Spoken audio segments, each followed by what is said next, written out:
J'aurais aimé, comme chacun de vous, participer à un colloque dans lequel nous nous voyons à visage découvert et autrement que par les procédés du numérique.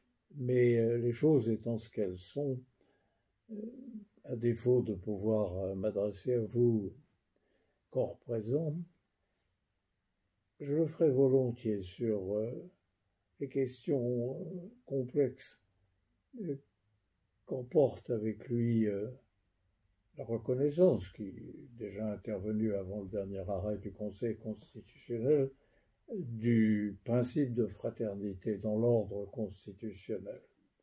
Je rappelle que la conséquence de cette reconnaissance est que peut être censurée toute disposition législative notamment qui serait contraire à la Constitution et par conséquent contraire au principe de fraternité. Mais à cet instant commence pour le juriste, mais pas seulement pour le juriste, pour tout être humain qui s'attache à la définition de principe de notre société, la difficulté.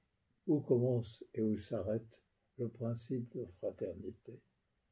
Lui reconnaître la valeur constitutionnelle, comme l'a rappelé le Conseil constitutionnel, est aisé. Après tout, il suffit de se référer à la devise actuelle de la République, depuis d'ailleurs la Seconde République. Mais une fois affirmé le principe de fraternité, commence la véritable difficulté, qui est celle-ci. Qu'est-ce que recouvre en droit la notion de fraternité? Quand il s'agit du concept lui-même et de son contenu moral, je n'ose dire les choses sont plus aisées, mais ça n'emporte pas les mêmes conséquences qu'une définition qui doit être juridique et claire pour tout le monde. Alors, on voit l'avantage de la souplesse qu'emporte avec lui le concept de fraternité, utilisable certainement quand il s'agit de la protection des étrangers, du droit des migrants, mais jusqu'où? Reconnaître aux migrants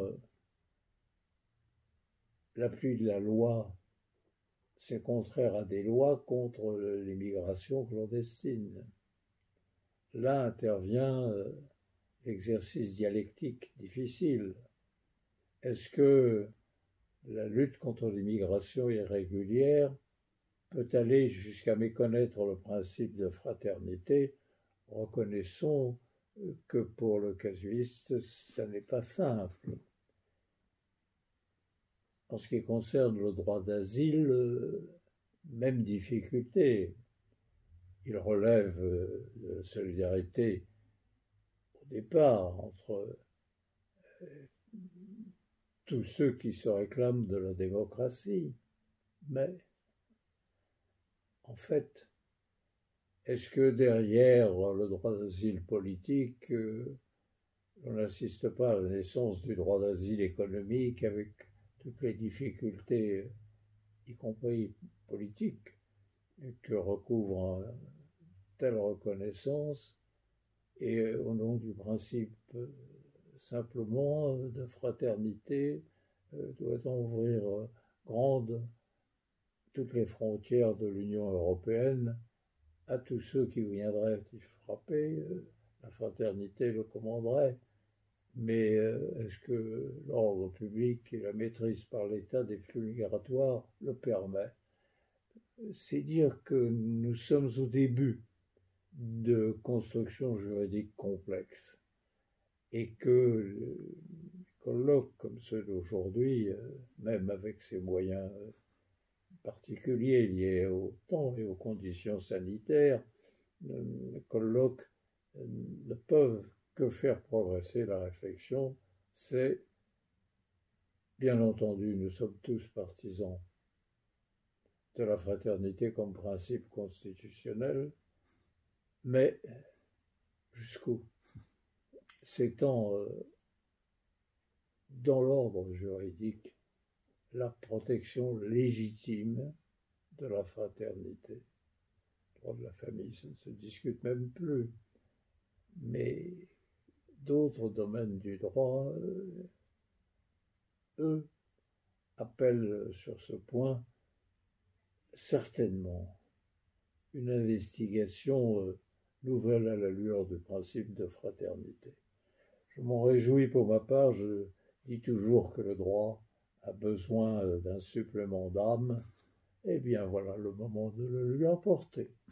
Je vous souhaite un très bon colloque. Merci. Merci beaucoup, Président.